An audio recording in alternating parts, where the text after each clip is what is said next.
Welcome to Turn Extension, a supplemental podcast for the Advanced Maneuvers YouTube channel.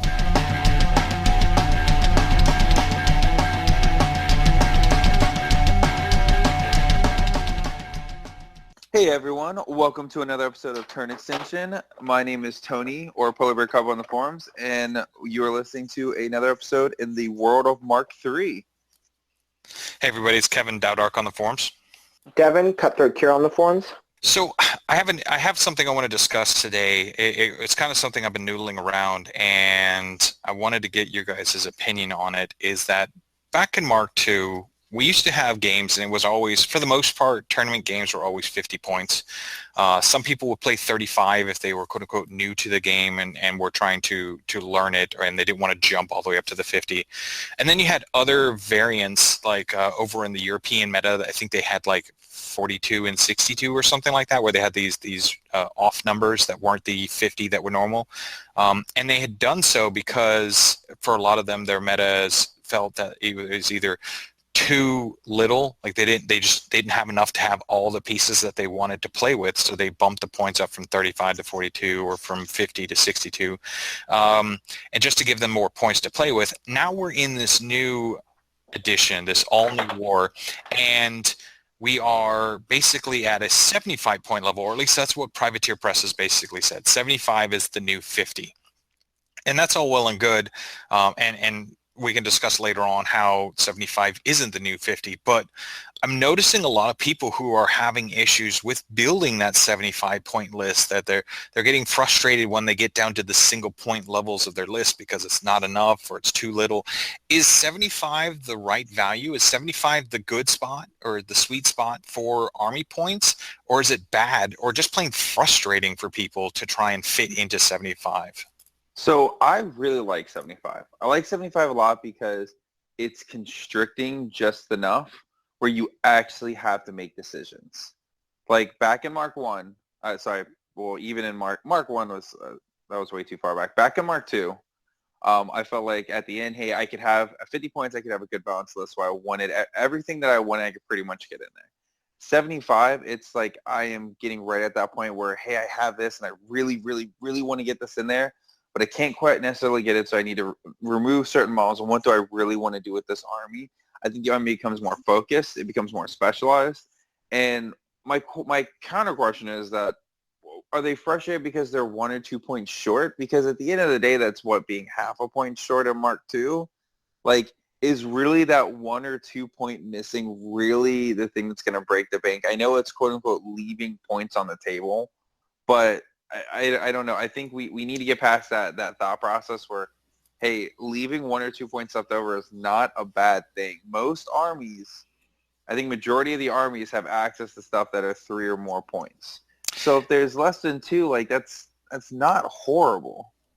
Well, and the advantage of the rules is the rules, I think, say you can basically be up to 4 points short. So 5. you could. Is it 4 or 5? I believe it's 5. With the new steamroller, it said 5. Okay, so you can be like basically to the 70 point level, but I don't know, Devin. Do you think that it's true? Is leaving 5 points on the table okay? I haven't had the issue where I've left 5 points just because I have most of the troll solos currently are 5 points, so that's not a big issue for me, and I can always use more support that way. I think it gets into the smaller points where it's like I'm 1 or 2 points under, and I think that's what frustrates me because it used to be, hey, I've got 1 extra point, I'm going to throw in a unit of gobbers, the swamp gobbers. And I don't have that anymore. So it sometimes bothers me because of the fact that I have to, go in and be like, oh, it's a 75 point list, but I'm playing 73 or 74. I don't know. 75 points has been really strange for me because a lot of people are saying, well, it's just them doubling up. And I disagree with that. I think 75 points is definitely, we're playing doubled up because, in the retrospect with most armies giving you like 30 to 20 to 25 extra, Warjack or Warbeast points, but you're still really restricted to having that much Warbeast points plus the, 75. So I think it changes how it plays, and I don't know. I'm still up in the air with 75. I mean, I've got some really cool 75-point lists, but, all of them are like, as I said, 73, 74 points. So, and I think it's interesting. Before, back in the days of Mark II, your Warjack points were probably about 10% of your army, which most people would only spend that amount on Warjacks, at least in the World of Warmachine. Now it's roughly 30% of your army, which is a lot more, and you can get at least 2 to 3 Warjacks. So you're automatically doubling the amount of Warjacks, assuming you're not going for a bunch of characters. You can pretty much fit 2 Warjacks in every single list without actually spending any of your initial stock, which in turn changes the general composition of your list, where you do end up seeing less units you could bring because, well, you have more space to put jacks in because you have to. So I want to touch on something that Devin said, actually you both said, it is the concept of doubling up. A lot of people, when we went into this, we clung on to a Privateer Press podcast that basically said that everything was times 2. If it used to be 6, then it's 12. If it used to be 10, then it's 20. And I do see that reflected in some of the point values of like infantry units. You had 10-point infantry units that are now 20 or 18 or something like that. So I definitely do see that. And then when you look at jacks didn't necessarily go up times 2. Some of them only went up by like 1.5. Or if they did go up by times 2, then they were trimmed back by 2 points so that they would be equivalent of 1 point less in their old Mark II range. The problem with it is that even in this realm of everything has quote unquote doubled up, the system hasn't. It's a complete fallacy to believe that the system is just times 2, because when you went from a Mark II list, you were at 50 points of army points, and then you had your warcasters 5 or 6 points. Now, if you were to truly be living in a doubled up world, we wouldn't be playing 75. We'd be playing 100 plus whatever warjack points we got from our warcasters being, plus 28, 26, or whatever the case might be. So it's not a true double up world. It's actually a 1.5 world, and then they gave us more warjack points because they wanted to see more warjacks being played. And so you've got this realm where you're only increasing the point value of games by 1.5, but then you're taking infantry units and making it actually 2 times. So you've got a scenario where it's almost like your boss gave you a half raise, but your bills went up twice as much. So how are you going to pay for everything? And obviously you need to start cutting corners and removing things from your list, like that one key solo, or maybe you don't take a max unit, you take a min unit, or you don't take the UA or something like that. And I think that might actually be where some of the frustration is coming from. I mean, is that necessarily a bad thing, though? Like the fact that you actually have to choose in this new world? I think it's really interesting because I believe that people are still stuck in that mindset of this is what they have played for 6 years. Maybe these are their go-tos, and now they're trying to figure out how to get those go-tos into these new lists with technically less points overall, and the fact that they now are some of those go-tos that they had before either are much more expensive than they were, or the whole package is different. For myself, for example, I love Fens. Fen blades have always been, since the beginning of them coming out, I've always played them. And now, it used to be for a full boat of them with the UA and the solo and the whole unit, it was about 13 points, I think, 12, 13 points. And now it's like 22, and that's, you're getting close to, they're technically cheaper, but I also have less points to deal with. I have less points that I can put into other things in my overall list. So where the number 75, I agree with you, Kevin, 100%, is, where the number 75 seems like, oh, I've got, all these more points. In the grander scheme of things, we did lose points in lists, and so I could see the overall meta maybe moving to a 100-point game to fit the same stuff. Well, and I guess that comes that to what Tony was saying isn't necessarily a bad thing. We're in a new edition. This isn't Mark II, and a lot of people, I think a lot of the frustrations that people are getting at from both list building and the concept of their faction is underpowered or has been nerfed to hell and back is everybody is still doing the comparables of Mark II to Mark III instead of just going, this is a brand new game and we're not playing what we used to. It's in part one of the reasons why, among many, one of the reasons why I decided that I'm not playing Trolls at the start of Mark III. I'm jumping to a brand new faction because I'm not going to be burdened with this need of, oh, well, I used to have this and now it's this. I jumped into Khador. I had no clue. I shouldn't say no clue. I had very little of the granularity of understanding of the faction that I had to worry about jumping to this new edition. So to me, 20 points for a Grey Lord Outriders unit, okay, they're 20 points. It's not a comparable to Mark II because I didn't necessarily have a great vested granularity interest in them. So it's just 20 points. And I found that for me, building lists and fitting into this new 75 point has actually been really easy because I'm not doing the comparable. And maybe the community as a whole just has to take a step back and go, I've got to stop comparing and I've just got to live in this all new world edition and not try and make Mark II fit in the, make a square peg fit in a round hole. See, I think that was everybody's issue is everyone was playing games. You should have been like me, not play anything, and then you walk into the new edition and have no idea what's going on anyways. Well, to be fair, do you know what's going on now? No.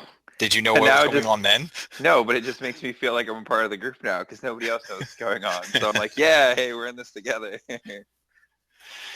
So, I mean, yeah, a lot of people were doing that. A lot of people stepped away from the game to play other games like Guild Ball or the like, or just to step away completely to sort of brain dump, empty their cup, if you will. Can't learn on a full cup.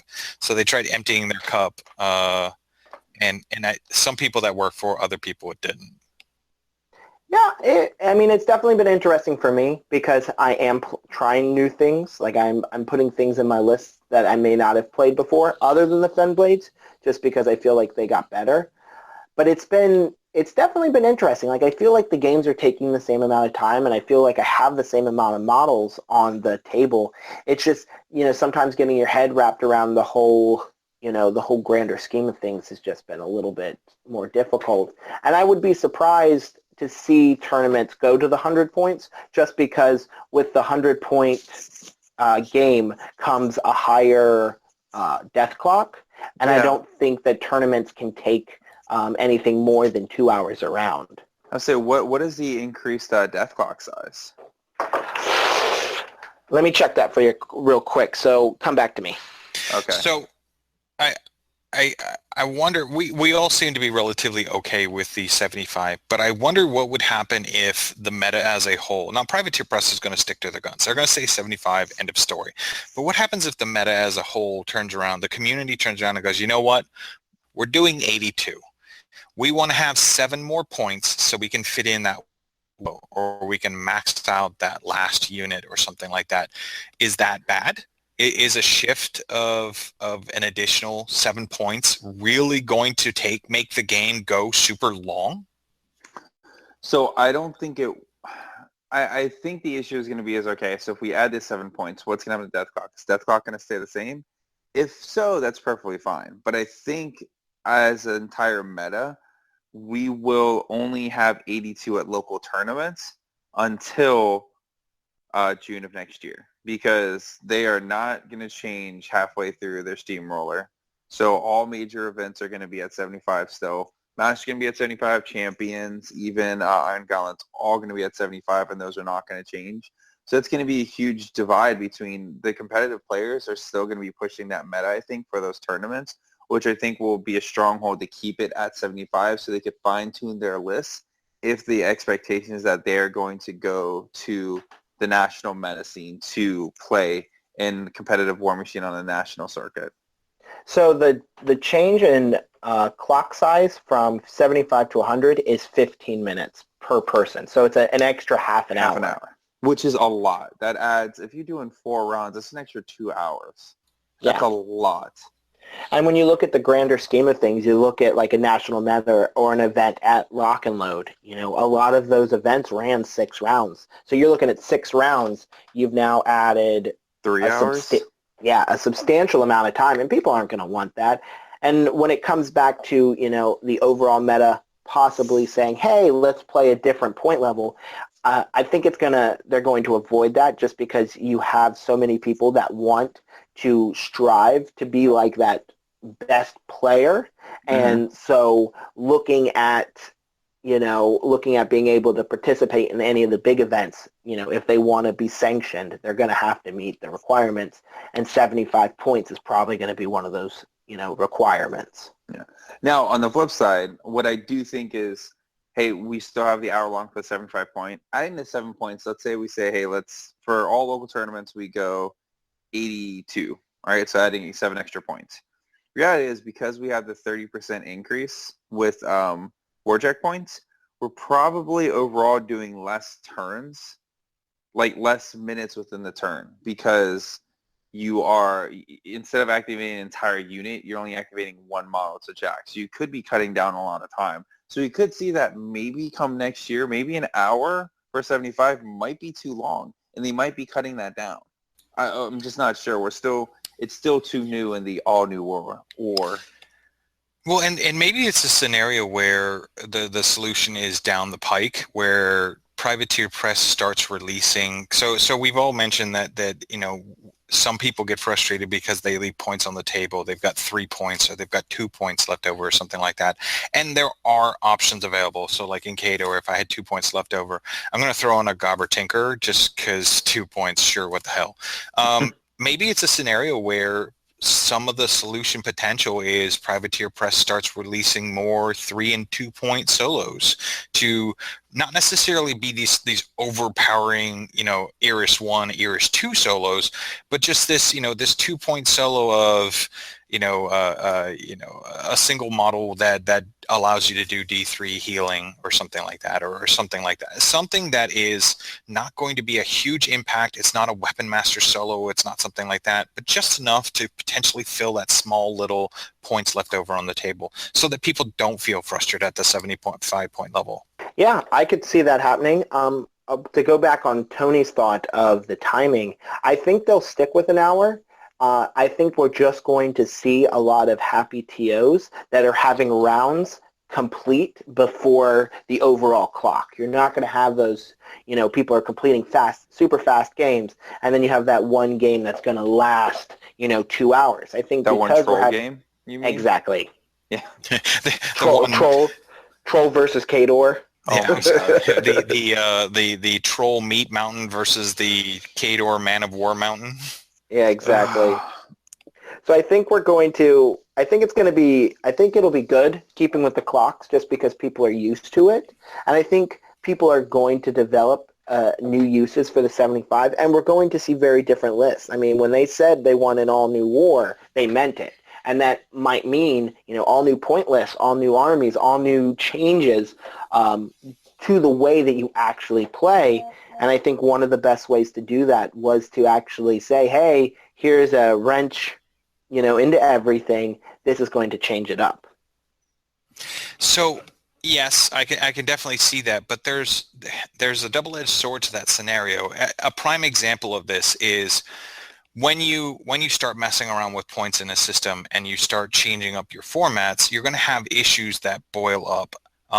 And with the new release of the expansion, we've basically got a lot of these new Journeyman leagues that are starting up, and it was pointed out that the very first week of a Journeyman league, you're bound by only being able to purchase battle group stuff, and you're basically doubling the point value. So you go from 5 points in that first week to 10 points, but since it's battle group based, a lot of people were struggling with where the hell am I going to get a 10-point Jack or a 10-point Beast. I know for me, for Kador, I can't use I can't get a Mad Dog. I guess I could get a Berserker if I want to go out and buy the old crunchy Metal Jack, but my only option is a Marauder, and that's it. I'm done. I have no real choice in the matter. My second week is forced on me. See, at least you have the added benefit of having 2 heavies, so then you get to add a light. Like, trolls are completely boned. We have 3 lights, and our choices are another light. Yeah, and our heavies are too expensive. So in that move into the second week, when you have those 10 extra points for battle group only, you have 2 options. You either take a light and then run 4 lights, or you maybe take like the Rune Bearer or something else that can attach to your caster, and then you hold the points. But then you're playing down because if you take the light, then you do not have enough points the next week to purchase heavy. If you save the points, then you're playing way down, technically 10 points down or 9 points down, and you're, you might take a big hit in the second week. Well, I mean, you could take double Axer, and then you'd be able to clear all the infantry you have to... Oh, wait. Jokes. You got jokes. So I think I feel like we're looking at Journeyman in too much of a competitive sense. At the end of the day, Journeyman League is there to get people reintroduced to the rules and get people who have never played the game to play the game. I think a lot of things we're looking at, hey, how competitive can we make it? And the game actually had, in the Journeyman rules, it doesn't matter how many times you won the game. So it doesn't matter. It's all focused around how much you play. Sure, it does matter how many times I won the game. I get another point if I win. Oh, did I misread that then? Yeah. Oh, well, never mind. Don't listen to me. Not to mention the fact of, they've always said that the Journeyman League's main focus was to prepare a player to play the game long term. And as a troll player, and I say this to any troll player, you're coming in with 3 heavies, and now thank God we have 3 different heavies 3 different lights that do 3 different things, and they have so much utility that they can fit into many different lists. Then in my second week, when I'm all excited and I picked up my new battle box, and now is the first week I get to pick my first thing to add into it and extend my collection, I'm so limited that I don't get to go out and go, okay, I want the Mauler, or oh, I want this big beautiful thing. That's where I feel like it fell short. So don't you have the ability of not using the new battle box and using the 2-player battle, or the 2-player box, or not the 2-player box, the all-in-one? When it comes out, and you get all the stuff that's in the basic battle box plus a unit, but that unit is still more expensive, so none of that stuff is going to hit you until way later. I was just wondering if there was a heavy in that box or not. I'm pretty sure there's not. The all-in-one will be, but they don't have all-in-ones anymore for this edition. They're going to be coming out with the new 2-person set. And so is the rule you can use the all-in-one just a future proofing, so that they can, when they release new all-in-ones, that those apply in all new war Journeyman leagues? I'm pretty sure. Yeah, and I think that's just them getting prepared, because that always happens to be something, and maybe we're going to see a new all-in-ones come out in Christmas. Every Christmas is when they seem to, rear up and say, "Hey, here I am." So that's kind of excited. And so I want to go back to something that Tony mentioned, and so Tony, you basically said the Journeyman League is about getting new players into the game, learning the rules, and just having fun. Yeah. And I agree, that's a great goal to have.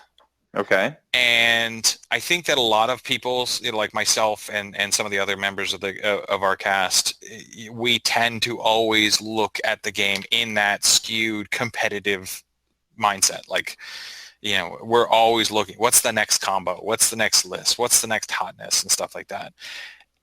But isn't that why we play this game? So as an example, for those who may not know, I came from GW Games. If I wanted to play a game that was fun and thematic and had pretty terrain and stuff like that, why would I have left GW?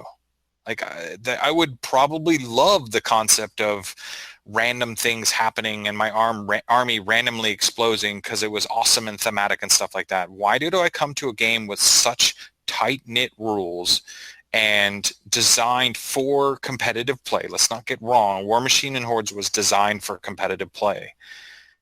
If my goal was just to be cinematically fun and crazy and play, beer and pretzel styles gaming. So you want your...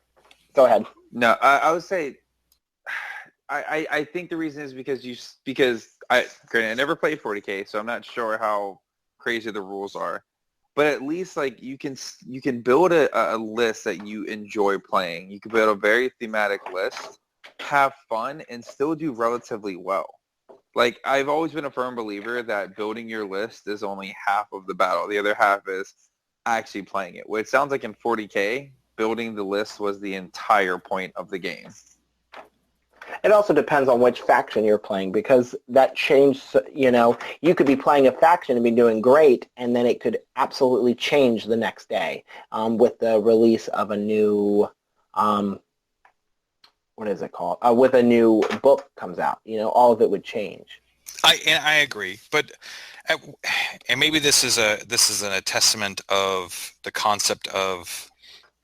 I always see this scenario where there's this dividing line where you're either competitive or you're casual.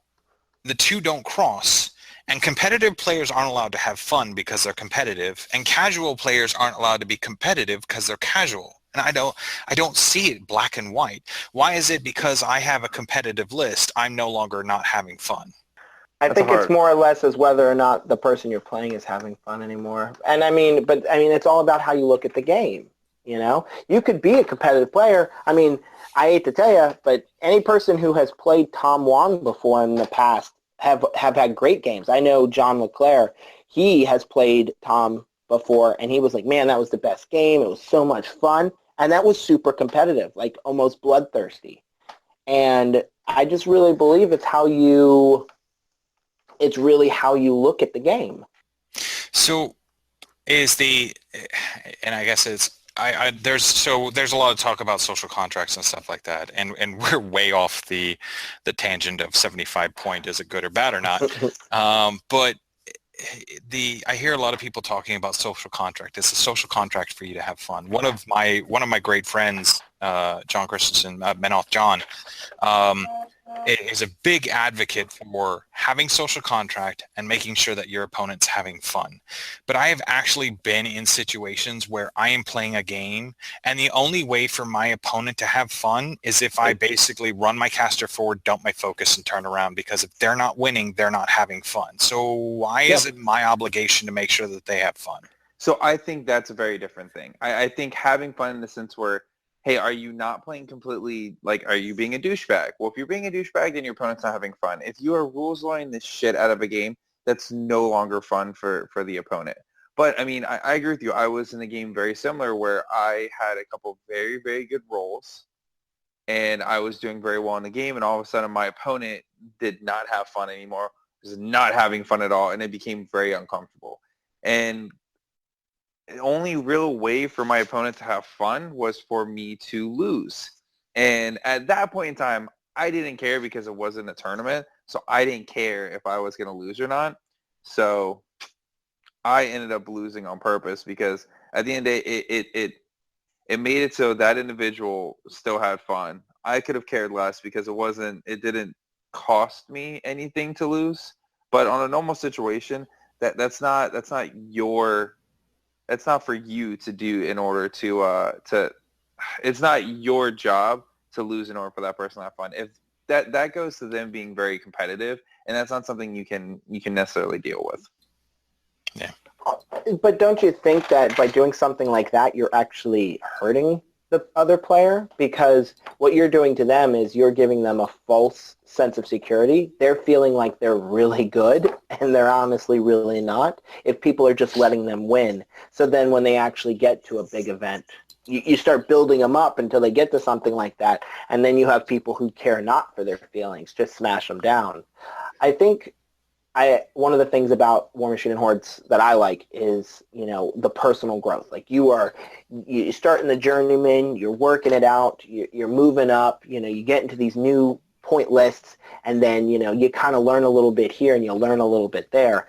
I think that back on our topic of the new Journeyman is that you're really limited in getting to have that personal improvement and, and growth because of the fact that you're so limited. And, when you're playing a game, I mean, I can say personally, I could see a lot of TOs or people who are running these maybe making little adjustments or maybe saying, hey, it's not just battle group, because when you're that early in the game, Journeyman is for the people, yeah, you get a lot of people who have played before and want to try a new faction, or hey, I just want to jump in the league. But the main 100% focus of a Journeyman is people who have not played this before that want to learn and become better in the game. And you're basically telling them that you are new to the game, but you are very much restricted when you have, hundreds of shiny new models that are in front of you.